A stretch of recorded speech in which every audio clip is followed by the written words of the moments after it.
산상수훈의 마지막 부분 말씀을 오늘 같이 읽었습니다. 이 말씀에는 세 가지의 비교 문구들이 등장합니다. 첫째 나오는 비교는 좁은 문과 넓은 문에 대한 비교 말씀이고, 두 번째 나오는 비교는 선지자들에 대한 말씀인데, 비교하기를 좋은 나무와 나쁜 나무를 비교하면서 선지자들에 대한 말씀을 하셨고, 세 번째 나오는 비교는 마지막에 나오는 말씀인데, 좋은 건축자와 그렇지 못한 건축자, 반석 위에 지어진 집과 모래 위에 세워진 집, 이 두 가지를 또 비교하면서 이 산상수훈의 마지막 결론 부분을 형성해 주었습니다. 먼저 나오는 13절과 14절 말씀의 내용은 좁은 문으로 들어가라라는 말씀으로 시작해서 좁은 문과 넓은 문에 대한 인생의 지혜를 가르쳐주는 말씀입니다. 잘 결론적으로 드러나 있지만 한 길은 생명으로 인도하는 길이고 또 한 길은 멸망으로 인도하는 길이다라고 해서 이 두 길 가운데 우리가 어떤 길을 선택해서 가야 될지를 유념해야 된다는 내용의 말씀입니다. 우리 앞에 항상 두 길이 제시되어 있다라는 것은 구약 성경에서도 많이 말씀해 주신 가르침이죠. 예컨대 신명기 30장 19절 말씀 보시면 내가 생명과 사망, 복과 저주를 너희 앞에 두었다. 그러니까 생명과 사망, 복과 저주로 대별되는 두 가지 길이 우리 앞에 하나님께서 제시해 두셨는데 이 중에 너희가 선택해라. 그런 말씀입니다. 또 예레미야 21장 8절 말씀에서도 보면 보라 내가 너희 앞에 생명의 길과 사망의 길을 두었다. 이 두 길이 우리 앞에 제시되어 있는데 이 두 길 가운데 어떤 길을 선택할지를 마음에 결정하고 살아라 하는 말씀입니다. 물론 성경 말씀이 둘 중에 선택하라 한다고 해서 넓은 길 걸어가라, 저주의 길 걸어가라 그렇게 하시는 말씀 결코 아니지 않겠습니까? 이 두 길이 항상 세상 사는 사람들에게는 항상 두 길이 나타날 수가 있는데 그중에 항상 생명의 길을 잘 선택하고 믿음의 길을 잘 선택해서 걸어가야 된다. 그런 내용의 말씀입니다. 여기에서 등장하는 건 소위 하나님께서 사람에게 준 선택할 수 있는 자유, 소위 말하는 자유의지라는 것이 등장합니다. 하나님께서 맨 처음에도 에덴 동산에 선악과를 만들어 놓으시고 먹는 날에는 정말 죽는다 하고 아담에게 경고하셨지만 그걸 선택하는 것은 본인 자신이었습니다. 하나님께서 그렇게 우리에게 선택할 수 있는 자유의지를 주신 것은 두 가지 면에서 중요한 은혜입니다. 한 가지는 사람을 그만큼 존귀한 존재로 하나님께서 인정하신다는 뜻입니다. 기계적인 존재나 노예적인 존재로 만들지 않으시고 생각하고 분별하고 판단하고 결정할 수 있는 그런 능력을 우리에게 주셨기 때문에 하나님께서 주신 이성적인 분별과 판단의 능력으로 스스로 결정하게 하시고 그 결정에 따라서 하나님 앞에 은혜 받고 상 받고 복을 받는 인생을 살아갈 수 있도록 해주셨기 때문에 자유의지를 주신 것은 우리를 아주 존귀한 존재로 만드셨다는 기계나 노예로 만들지 않으시고 하나님처럼 인격적인 존재로 만드셔서 생각하고 판단하고 결정할 수 있게 하셨다는 점에 있어서 인간의 존귀함에 대한 가치 인정이라고 볼 수 있습니다. 또 한 가지는 항상 그런 결정들을 통해서 우리로 하여금 하나님 사랑하는 삶의 자세를 늘 스스로 확인하고 결심하고 실천할 수 있게 해 주셨습니다. 이런 스스로의 판단과 결정을 통해서 믿음의 길을 꾸준히 걸어가는 것을 통해서 하나님께서는 우리가 얼마나 하나님을 사랑하는 사람들인지 얼마나 하나님을 믿고 의지하는 사람들인지를 하나님께서 그것을 보시고 판단하시고 우리에게 은혜와 복을 더해 주시는 것이기 때문에 이런 자유의지를 우리에게 주신 것이 그릇 생각하고 잘못 판단해서 잘못된 길을 걷는 것 때문에가 아니고 우리에게 바른 판단을 하고 걸어갈 때마다 더 사랑하시고 복을 주시려는 하나님의 축복의 계획 속에 이 자유의지를 하나님께서 우리에게 주셨다고 생각합니다. 그래서 오늘 말씀에는 좁은 문에 대한 말씀을 하십니다. 이 좁은 문이 도대체 뭔가 하는 것에 대한 설명을 좀 드려야 되겠죠. 이 말씀을 누가복음 13장 23절 말씀에서는 이런 말씀으로 시작됩니다. 주여 구원받는 사람이 적으니까. 구원받는 사람들이 많지 못하고 구원받는 사람의 수가 적을 수도 있습니까? 적겠습니까? 그렇게 물었을 때 제자들이 그 질문에 대한 대답으로 주신 말씀이 바로 이 말씀이다 하고 누가복음은 그렇게 앞뒤에 설명이 조금 추가되어 있습니다. 그리고 좁은 문으로 간다고 하는 이 말씀은 앞에 나온 질문을 생각해 보면 구원으로 들어가는 문으로 들어가는, 구원으로 향하는 그 문으로 들어가는 사람들이 지나가는 문, 그것을 가리켜서 좁은 문이라 그렇게 말씀하셨습니다. 이 좁은 문은 일단 문이 좁고 길이 협착해서 가는 사람이 적다 그랬습니다. 문이 좁다는 것은 쉽지 않다는 이야기죠. 길이 협착하다는 것은 그 문으로 가는 길 과정 자체도 그렇게 쉽지 않다는 말씀이고, 가는 사람이 적다라는 말은 대중적이지 않다. 유행이 아니다. 유행의 바람이 불면 너도 나도 다 그렇게 하지 않습니까? 혹시 기억하시나요? 우리 평창에서 동계올림픽 하던데 우리나라 중고등학생들 중에 롱패드 입던 애가 하나도 없었습니다. 검정색 롱패드를 다 입고 다녔습니다. 한 1년 지나고 나니까 언제 또 그 옷 입었냐, 지금은 아무것도 안 입잖아요. 이 유행의 바람이라는 건 그렇죠. 대중의 흐름이라고 하는 것은 삽시간에 새몰이를 하기도 쉽고 여론을 만들기도 쉽고 한데, 구원으로 향하는 문은 그렇게 여론에 휩쓸려서 새몰이에 막 몰려다니듯이 그렇게 가는 길이 아니다라는 겁니다. 가는 사람이 적다, 대중적이지 않다. 스스로 판단하고 결정하고 각오하고 십자가질 마음에 다짐을 하고 그렇게 하고 가는 것이기 때문에 대중의 흐름에 휩쓸려서 유행 따라가는 길이 절대로 아니다는 것이 가는 사람이 적다라는 말씀의 뜻입니다. 그렇게 보면 이 가는 사람이 적다, 대중적이지 않다, 길은 좁고 험하다, 문은 또 좁다, 이런 말씀을 듣다가 보면 앞에 나오는 이 산상보훈의 시작에 나왔던 팔복 말씀이 자꾸 연상되게 됩니다. 그 팔복에 나오는 말씀들을 보면 마지막 결론이 무엇입니까? 세상에서 박해를 많이 받게 되겠지만 기뻐하고 즐거워해라, 하늘에서 너희 상이 큽니다 하는 말씀이 이 팔복 말씀의 마지막 결론이었습니다. 이 복 있는 사람의 길을 걸어가는 것 쉽지 않다는 겁니다. 박해를 겸하여 받게 되고 환난도 겸하여 받게 되고 그 과정 속에서도 의에 주리고 목마르게 살아가는 것이 쉽겠습니까? 남을 긍휼히 여기는 것이 쉽겠습니까? 다 쉽지 않는 삶이죠. 쉽지 않은 삶인데 그 쉽지 않은 길을 남들처럼 살아가는 것이 아니라 유별나게 살아가는 것처럼 보이는 그런 삶을 살아가야 하는데, 그렇기 때문에 이것이 좁은 문으로 통과하는 것과 같고 그쪽으로 가는 길이 험하기도 하고 사람들이 많지 않아서 여러 사람의 박수갈채 받을 수 있는 길도 아니다라는 것을 말씀해 주십니다. 바른 길을 걸어가는 건 언제나 외길을 걷는 것과 같은 어려움이 있습니다. 여러 다양한 선택의 폭이 없는 거예요. 저희 큰 아들이 신학교를 가겠다고 그랬습니다. 그래서 보통으로 생각했죠. 나중에 신학교 시험을 보고 합격을 했다고 하는 이야기를 교수님이 전화를 해 주셨습니다. 그 말을 들었을 때 아비로서의 제 마음이 이놈이 더 이상 선택의 여지가 없는 외길로 가는구나, 그런 생각이 들었습니다. 다른 선택의 길이 없는 외길로 가는 것이지 않습니까? 신앙으로 살아가는 것은 다른 선택의 여지가 없는 겁니다. 좌로도 우로도 길이 없습니다. 한 길뿐이에요.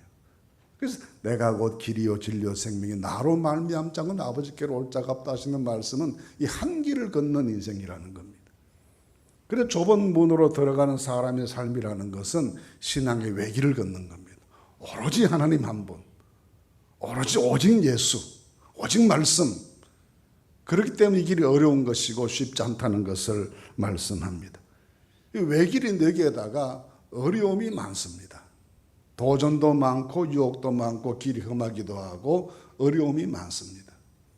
쉽기만 하면 누가 신앙의 길을 못 걷겠습니까? 쉽지 않은 것이죠.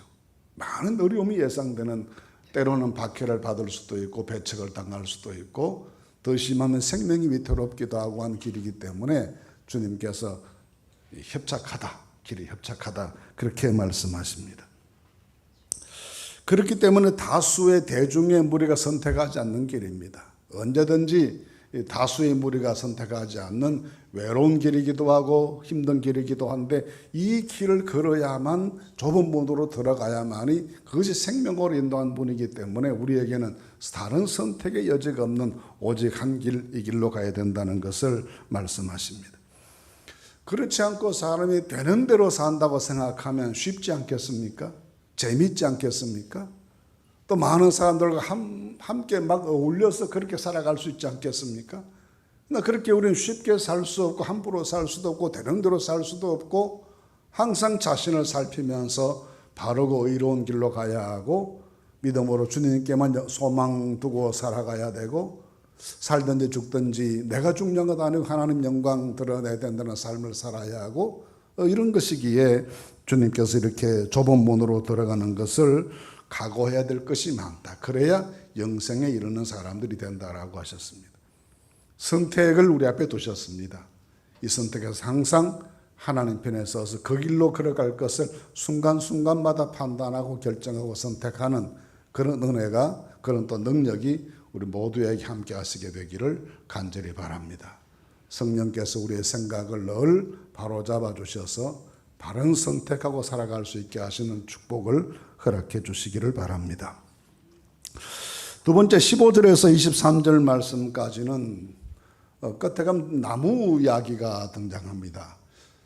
좋은 나무가 나쁜 열매를 맺을 수 없고 나쁜 나무가 좋은 열매를 맺을 수 없는 것처럼 열매를 보아서 사람을 안다라는 두 나무의 비교이죠. 이 두 나무의 비교에 대한 말씀을 하시면서 시작하는 말씀이 15절 보시면 거짓 선지자들을 삼가라 하는 말씀으로 시작합니다. 그러니까 나무 비유라고 하는 것은 참 선지자와 거짓 선지자를 분별해서 참 지도자를 잘 따라야 한다라는 말씀으로 이해할 수 있습니다. 1번에 처음에 나왔던 좁은 길을, 좁은 문, 이 교훈은 내 자신의 문제이잖아요. 내 스스로 신앙의 다짐을 잘하는 대아적인 그런 내 스스로를 대하는 문제라고 한다면 이 두 번째 나오는 이 거짓 선지자를 삼가라는 것은 대타적인 문제입니다. 바깥에 있는 사람들을 바라볼 때 어떻게 판단하고 결정해야 될 것인가 라는 것에 대한 분별의 문제이죠. 사람을 보고 이 사람은 참 선지자다 거짓 선지자다 우리가 분별하는 것이 쉽지 않고 또 그렇게 내 속으로 분별이 되더라도 그걸 말로 표현해서 당신은 가짜요라고 말하는 것도 또 쉽지 않은 일이기도 하고 매우 난처한 일이기도 합니다. 또 어떤 경우에 신앙은 다양성이 존재하기 때문에 나하고 좀 다르다고 해서 다 가짜라고 말해도 되는가 그런 생각이 또 들 때가 있습니다. 특히 요즘은 흔히 이 포스트 모더니즘 시대라고 하잖아요. 이 포스트 모더니즘 시대의 이 사상적인 흐름의 특징이 세상에 틀린 건 없다라는 말이에요. 흔히 그렇게 말합니다. 다를 뿐이지 틀린 게 아니다. 정말 틀린 게 없을까요? 정말 다를 뿐이지 틀린 건 없어서 모든 것을 우리가 인정해야 되는 겁니까?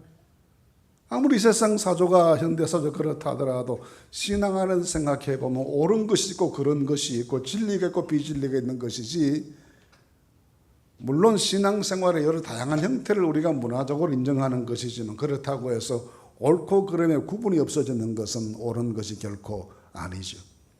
그래서 예수님께서 여기서 말씀하십니다. 거짓 선지자들 삼가라. 바른 사람이 있고 그렇지 못한 지도자가 있다. 그것을 교훈해 주십니다. 선지자는 뭘 하는 사람입니까? 선지자를 영어로 프로페트라고 그러는데요. 이 프로라고 하는 말은 앞에라는 말이고 페트라는 말은 말한다라는 뜻입니다.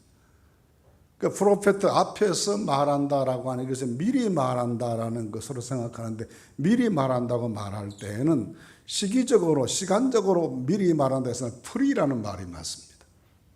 그건 앞에란 시간적으로 앞에라는 말. 이 프로라고 하는 말은 위치상 앞에를 말합니다. 하나님 앞에서 말하는 사람. 그러니까 하나님께서 주시는 말씀을 하나님 앞에서 정직하게 전달할 수 있는 사람. 저 선지자는 하나님 말씀의 전달자이고 운반자일 뿐입니다. 자기가 해석을 하거나 가감을 하거나 넣거나 빼거나 그렇게 할 수가 없는 것이죠. 그래서 요한계시록 말씀에 보시면 이 기록된 말씀 한 가지라도 빼도 안 되고 더해도 안 된다고 말씀하십니다. 그러니까 가감할 자유나 권한이 사람에게 주어져 있지 않습니다. 그래서 선지자는 항상 하나님 앞에서 주신 그 말씀을 있는 그대로 다른 사람들에게 전달해서 가르치는 그 책임을 가지는 사람이 선지자입니다. 넓은 의미에서는 올바른 교사라고도 말할 수가 있겠죠. 바르게 하나님 말씀을 가르치는 영적인 지도자, 그런 사람이 선지자입니다. 그런데 구약시대 때도 거짓 선지자가 많이 있었는데, 특히 예레미야서 등에 보시면 이스라엘 나라가 망할 점에 거짓 선지자가 많이 나타났습니다. 그래서 괜찮다, 이 나라는 안전하다, 하나님이 지키신다, 그런 말씀만 자꾸 하는데 예레미야가 볼 때는 속이 터지는 노릇이에요. 분명히 하나님이 들려주시는 말씀 나라가 망한다는 건데, 자꾸 많은 사람들이 사람들 듣기에 좋은 말로 괜찮다, 안전하다 그렇게만 말하니까 누구를 더 좋아하겠습니까? 내가 좀 부족한 것을 알면서도 나를 공격하는 사람 내가 싫은 거예요. 이스라엘 나라가 좀 잘못된 걸 모든 사람들이 다 알았지만 우리 망한다 그런 말을 듣기 좋아할 국민이 어디에 있겠습니까? 그래도 괜찮다 그래야 듣기 좋아하지 않겠습니까? 거짓 선지자들이 많이 나타나요. 신약에서도 거짓 선지자에 대한 가르침은 계속 이어집니다. 몇 가지 유형이 있는데요. 첫째, 마태복음 24장 5절 말씀 보시면 예수님께서는 나는 그리스도라 하는 사람들이 많이 나타날 것이다 했습니다. 자기가 그리스도라는 거예요. 자칭 메시아라는 사람이, 이 사람이 거짓 선지자다 그러셨습니다. 이걸 조금 더 나는 예수다, 나는 재림 예수다 그렇게 말하지 않지만 나를 따라야만 구원이 있다고 말하는 사람은 좀 조심해야, 경계해야 되는 것이죠. 사람을 따라서 구원이 오는 것은 아닙니다. 좀 더 쉽게 우리가 분별할 수 있다면 자신을 신격화시키거나 절대화시키는 지도자. 사람은 절대적이지 않잖아요. 항상 상대적일 뿐이죠. 누구에게나 부족함이 있고 허점이 있고 연약함이 있고, 특히 신앙의 논리라고 하는 것은 무궁무진한 논리이기 때문에 누가 가르치는 것들도 다 완전하진 않아요. 누가 성경을 완전히 다 통달한다고 할 수가 있겠습니까? 그걸 그렇게 완전히 다 통달할 수 있는 사람 세상에 아무도 없었고 지금도 없고 앞으로도 없을 겁니다. 하나님은 그렇게 크신 하나님이세요. 사람의 생각 속에 논리 속에 가두어질 수 있는 이 작은 하나님이 아니세요. 초월적이고 온전하시고 우주 만물보다도 광대하신 분이 하나님이시니까 우리의 이해라고 하는 건 지극히 부분적일 수밖에 없는 것인데, 그럼에도 자기를 절대시하게 되면, 자기의 완전성을 주장하게 되면 벌써 좀 이상해지게 해야 되는 거죠. 하나님 앞에 항상 겸손한 것이 얼마나 중요한가라는 겁니다. 그래서 자칭 나는 그리스도라 말하는 사람, 자기가 마치 메시아가 되는 것처럼, 자기가 절대 표준이 되는 것처럼 말하기 시작하면 거짓 선지자일 수 있다는 지적입니다. 둘째는 사도행전 15장 24절에 나오는 말씀인데, 이때의 상황은 이방인들이 믿고 주님께로 돌아왔을 때에 어떤 의무를 부과해야 되는가를 두고 교회 안에 논쟁이 생겼습니다. 유대인들은 어려서부터 유대인으로 태어났기 때문에 유대인의 관습대로 할례도 받고 율법도 지키고 절기도 준수하는 게 맞는데, 이방인들의 경우는 그것도 아닌데 왜 사람들의 율법을 지켜야 되고 할례를 받아야 되고 그럴 필요가 어디에 있느냐. 그건 구원의 조건도 아니지 않냐는 겁니다. 두 이론이 충돌했습니다. 소위 말해서 유대적 기독교와 헬라적 기독교가 충돌을 하는 과정이죠. 교회들마다 시끄러워졌습니다. 그래서 예루살렘의 사도들이 흩어져 있던 모든 교회 지도자들 다 예루살렘으로 소환을 합니다. 예루살렘에서 이 문제를 두고 회의를 하게 되는데, 그 내용이 사도행전 15장의 내용인데, 이것을 가리켜서 제1차 예루살렘 공의회라고 교회사에서는 부릅니다. 그때 이제 사도들이 모여서 결정하고 이 결정된 사항을 전달하면서 이런 말씀을 합니다. 그렇게 이방인들이 이렇게 저렇게 율법적인 의무를 져야 된다고 생각하는 사람들을 비판하면서, 그 사람들 첫째는 우리의 지시도 없이 갔다. 교회의 질서를 무너뜨렸다는 겁니다. 교회가 보낸 사람들이 아니다라는 거예요. 교회는 공적인 질서가 있지 않겠습니까? 그 교회 공적인 질서를 무시했다. 우리의 지식 없이 갔다는 건 첫 번째 문제였습니다. 두 번째는 너희를 괴롭게 했다. 복음은 믿는 사람들을 괴롭게 하는 게 아닙니다. 예수님은 진리를 알지는 진리가 너희를 자유케 하리라고 말씀하십니다. 복음은 사람을 행복하게 해야 되고 평화롭게 해야 되고 기쁘게 해야 되고 감사한 마음이 있고 구원의 소망으로 충만해야 되고, 이게 복음인데 오히려 이 유대주의자들이 성도들을 괴롭게 했다는 겁니다. 많은 짐을 지게 하고 근심하게 만들고 괴롭게 하고, 이 괴롭게 하는 것은 복음이 아니다라는 거예요. 셋째는 마음을 혼란하게 했다. 진리를 혼잡하게 만들었다는 겁니다. 이것이 초대교회 사도행전 15장에 나타난 유대적 이단의 특징, 거짓 선지자들의 특징이었습니다. 교회의 말을 듣지 않고 성도들을 괴롭게 만들고 진리를 혼잡하게 만들고, 이런 사람들을 경계하라고 두 번째 이단의 유형을 말씀합니다. 세 번째는 베드로후서 2장 1절 말씀인데, 거짓 선생들에 대한 말씀을 하시면서 두 가지를 말했습니다. 가만히 들어온 사람들이다. 대체로 이단들이 가만히 교회로 들어옵니다.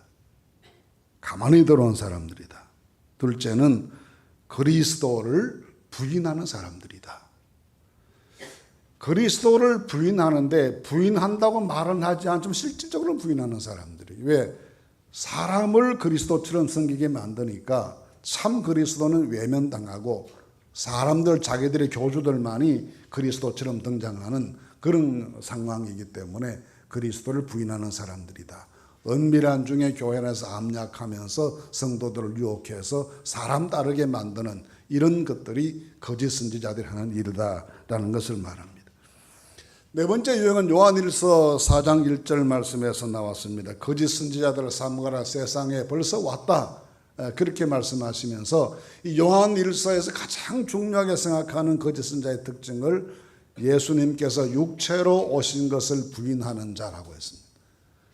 예수께서 육체로 세상에 오신 것을 부인하는 사람들은, 그 사람들은 진실로 하나님의 영을 받은 사람들이 아니다. 그런 영들을 믿으면 안 된다라고 하셨습니다. 이런 사람들 소위 말해서 영지주의자들이라고 그러는데요. 이 영지주의자들의 특징은 육체는 악하다는 기본 고정관념이에요. 거룩하신 하나님께서 세상에 오실 때 어떻게 악한 육체를 가질 수가 있냐. 육체를 가지시고 오신 분이 아니다라고 말하니까, 그럼 우리한테 보여진 예수는 어떤 분이냐. 그래서 소위 환상설입니다. 도케티즘이라는 겁니다. 헛개비를 봤다. 실제로는 육체가 있으신 분이 아니다. 우리 눈에 보였을 뿐이지 그런 실제로 육체 가지신 분이 아니다라는 주장. 왜냐? 육체는 악한 거니까요. 그렇게 되면 성령 잉태도 존재할 수가 없고, 마리아 탄생도 존재할 수가 없고, 고난 당하시는 것도 육체가 없으신 분이니까 존재할 수 없고, 죽음도 존재하지 않고 부활도 없는 겁니다. 다 없어지는 거예요. 실질적으로는 그리스도께서는 거룩하신 분이다라고 높이는 것처럼 보여지면 결국은 십자가와 부활로 이어지는 구원의 질을 다 무너지게 만드는 이단이 바로 이 그리스도께서 육체로 오신 것을 부인하는 이 영지주의 이단이었습니다. 이런 일들이 교회 앞에 자주 나타날 것을 주님께서 미리 예상하시고 오늘 말씀에서 거짓 선지자들을 삼가라 그러십니다. 근데 그걸 우리가 어떻게 알겠습니까? 우리가 어떻게 그 사람을 분별하겠습니까? 라고 말씀드렸을 때 주님의 대답이 나무는 열매를 보아서 알지 않느냐라는 겁니다. 나무는 열매를 보아서 안다. 실천을 보아서 안다라는 겁니다. 그래서 그런 사람들을 가르쳐서 양의 옷을 입고 너에게 나오나 속에는 노략질하는 일이다. 양의 옷을 입은 일이다라는 겁니다. 양의 옷을 입었다라는 말도 굉장히 의미 있는 말이죠. 왜냐하면 구약시대 선지자들이 가죽 옷을 입었거든요. 짐승의 가죽 털옷을 입었습니다. 그래서 엘리야가 엘리사를 부를 때 자기 옷을 던져주지 않습니까? 그러면 이 옷 자체가 선지자의 신분을 의미해서 이 옷을 던져준다는 말은 내 신분을 너에게 넘겨준다는 말이었으니까 또 세례 요한도 낙타 트롯을 입었다고 해서 이게 선지자라고 하는 하나의 의복으로 나타내는 표시였어요. 양의 옷을 입었다는 말은 선지자인 척 했다는 겁니다. 근데 속에는 노력하는 일이 있는 양은 자기를 희생시켜서 하나님께 제물되는 동물이에요. 근데 이리는 건 양을 잡아먹는 거죠. 양이 하나님께 섬기고 헌신하고 봉사하는 것이라고 한다면 이리는 회방하고 해치고 성도들을 괴롭히고 빼앗고 죽이는 존재입니다. 그래서 이걸 구분하라는 겁니다. 근데 우리가 구분하기 쉽지 않다고 말씀드리는데 열매를 보고 분별하면 된다는 겁니다. 그래서 참과 거짓을 분별하고 살아라 하는 겁니다. 그런데 주님께서 여기 두 가지 비유를 말씀하십니다. 열매에 대한 말씀을 하시면서 그들의 열매로 그들을 알지니 가시나무에서 포도를 엉겅퀴에서 무화과를 따겠느냐. 두 가지를 말씀하시죠. 포도나무와 무화과를 말씀하시고 가시와 엉겅퀴를 말씀합니다. 근데 창세기 3장 18절에 보시면 가시와 엉겅퀴가 언제 생겼다고 하십니까? 아담이 죄를 짓고 난 다음에 땅이 저주를 받았을 때 땅에서 가시와 엉겅퀴가 나왔다. 이 가시 엉겅퀴는 그래서 하나님께서 범죄한 인간을 징계하신 한 가지 도구였어. 이 찌르고 괴롭히는 것이잖아요. 모든 것이 참 보기 좋고 아름다운 하나님 피조 세계인데 범죄한 이후에 그 자연이 인간에게 고통과 괴로움을 주기 시작했다는 겁니다. 해피한 게 아니에요. 무화과 나무나 이 포도는 우리에게 양식이 되고 즐거움을 주는 먹거리이지만 가시 엉겅퀴는 괴로움을 주는 것일 뿐입니다. 참 선지자란 우리를 영적으로 만족하게 하고 은혜 받게 만들고 위로되게 하고 생명의 길을 안내는 것이지만 가시 엉겅퀴는 삶에 고통과 괴로움을 더할 뿐인 거짓 선지자의 모습인 것을 설명해 주십니다. 그러면서 마지막 날에 대한 설명을 하십니다. 나더러 마지막 때에 주여 주여 하는 사람이 많겠지만 그런 사람이 다 천국 가는 것 아니고 하늘에 계신 내 아버지 뜻을 행하는 사람이어야 들어갈 수 있다라는 결정적인 말씀을 해 주십니다. 주여 주여라고 주님을 부르는 것이 이게 보통 일인가요? 고린도전서에 보시면 성령으로 아니하고는 우리가 예수를 주실할 수 없다고 그러셨어요. 예수님을 주님으로 부르는 자체가 성령의 감동이 있어야 가능하다는 말씀이죠. 로마서 10장 말씀에도 그랬죠. 마음으로 믿어 의에 이르고 입으로 시인하여 구원에 이르느니라. 입으로 시인하는 게 뭡니까? 예수님을 주님으로 믿고 시인하는 게 시인하는 거잖아요. 그 예수님을 보고 주여 주여라고 부르는 건 보통 일이 아닙니다. 성령의 감동을 따라 이루어지는 귀한 일이죠. 사람이 자기 마음대로 그렇게 되는 게 아니란 말씀이죠. 사람이 인지 능력이 있고 분별력이 있다고 해서 그거 예수님께 주여라고 바로 부를 수 있는 것 아니지 않습니까? 그런데 오늘 말씀에 주여 주여 하는 것만 가지고는 안 된다는 겁니다. 많은 사람들이 주여 주여 하지만 그렇다고 다 구원받을 수 있는 것 아니고 하늘에 계신 내 아버지의 뜻을 따라 행하는 그 사람이 되어야 된다. 또 심지어는 내가 주의 이름으로 선지자 노릇하고 주의 이름으로 귀신을 쫓아내고 주의 이름으로 많은 권능을 행했습니다. 아주 탁월한 사역자였다는 겁니다. 이런 사람이 쉽겠습니까? 선지자 노릇을 해서 말씀을 전하고 귀신을 쫓아내는 능력을 행하고 많은 권능을 주의 이름으로 행했다. 일 많이 했다는 겁니다. 칭찬 많이 받으려고 일을 많이 했다는 겁니다. 그런데 그 사람들이 왔는데 예수님 대답이 무엇입니까? 불법을 행하는 자들아 내게서 떠나가라. 난 너희를 도무지 알지 못하겠다. 자, 그럼 무슨 불법을 행했다는 겁니까? 주여 주여 불렀습니다. 입으로 시인했습니다. 그리고 주님의 이름으로 일을 많이 했습니다. 그런데 주님께서 보시고 불법을 행하는 자들이라고 말씀하십니다. 이쯤 되면 우리가 어떻게 해야 될지를 모르겠어요. 말씀대로 믿었습니다. 인정하고 시인도 했습니다. 주님 이름 불렀습니다. 일도 많이 했습니다. 그런데 안 된다는 겁니다. 곰곰이 생각을 해봐서 이 말씀이 우리에게 주님께서 가르쳐 주시는 바가 뭔가? 불법을 행했다는 말씀이 뭘까? 이 불법을 행했다는 말은 율법을 안 지켰다는 것이죠. 그러니까 율법의 기본 정신이 뭔가요? 하나님을 사랑하고 이웃을 사랑하는 겁니다. 고린도전서 13장 1절에 나오는 말씀처럼 내가 사람의 방언과 천사의 말을 할지라도 내 몸을 불사르게 내줄지라도 산을 옮길 만한 믿음이 있을지라도 사랑이 없으면 아무것도 아니에요. 이 일 제일 많이 했는데 하나님 사랑하고 이웃 사랑하는 마음을 하지 않았다는 겁니다.